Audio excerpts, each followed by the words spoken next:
Raja Saab cinema అంతా కూడా బోరింగ్గా ఉంది. టికెట్ డబ్బులు కూడా వేస్ట్ అనిపిస్తుంది. నిద్ర పోగొట్టుకొని మరీ వెళ్ళాము, అసలు నిద్ర పోగొట్టుకోవడం కూడా వేస్ట్ అనిపిస్తుంది సినిమా కోసం అనే విధంగా రివ్యూస్ మాత్రం వినిపిస్తూ ఉన్నాయి.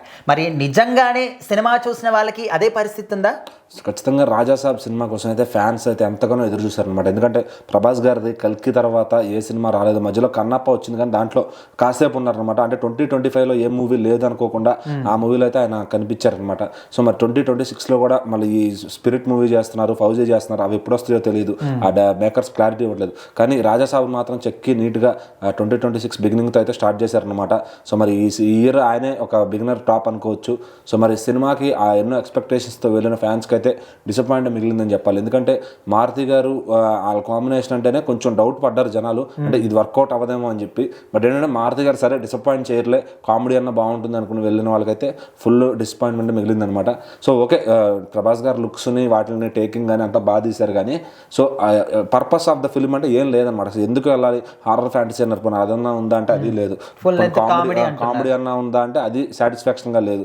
సో అంటే మనం ఒకప్పుడు మారుతి గారి సినిమాలో ప్రతిరోజు పండగే, మహానుభావుడు, ఈ సినిమాల్లో చూసినటువంటి కామెడీ, పోనీ ప్రేమ కథ చిత్రంలో చూసినటువంటి కామెడీ అయితే ఇక్కడ లేదనమాట. ఎన్నో హిట్స్ డెలివరీ చేసిన ఆయన ప్రభాస్ గారు దొరికినప్పుడు చాలా అద్భుతంగా తీస్తారనుకుంటాం. కానీ సో కొంచెం అటు ఇటుగా ఇలా తీస్తారని అయితే అనుకోలేదు.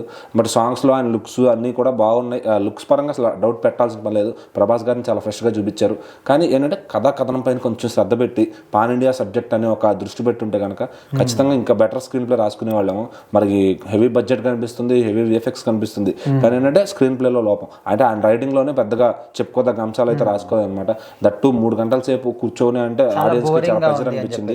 సో తమన్ గారి సాంగ్స్ బీజిఎం బాగున్నప్పటికీ హెవీ సౌండ్ అనేది వదలడం, అంటే ఆయన మిక్సింగ్లోనే ఏదో తేడా ఉందన్నమాట.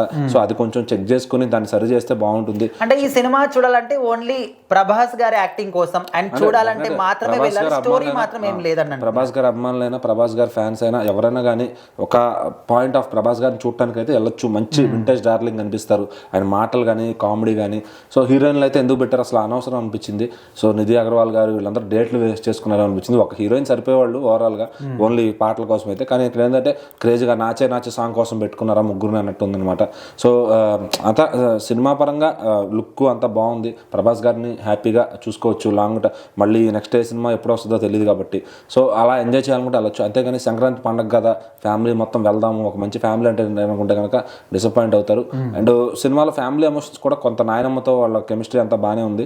బట్ ఏంటంటే ఓవరాల్గా చూసుకుంటే ఇది పండగకి రావాల్సిన సినిమా కాదు. కొంచెం సమ్మర్లో వచ్చినా బాగుండేదేమో. మరి పండగనైతే కొంచెం కాస్ట్లీ మిస్ చేసుకున్నారని చెప్పొచ్చు. మనం ఏమో ప్రభాస్ గారి ఫ్యాన్స్ ఊపు చూస్తుంటే, బుకింగ్స్ చూస్తుంటే ఇది దాదాపు 400 నుంచి 500 కోట్లు కలెక్ట్ చేశారైతే కనిపిస్తుంది పండగలోపు. మరి చూడాలి ఏం జరుగుద్ది, ఏంటి మధ్యాహ్నం ఈవినింగ్ రిపోర్ట్స్ ఎలా వస్తాయి ఏంటి అనేది.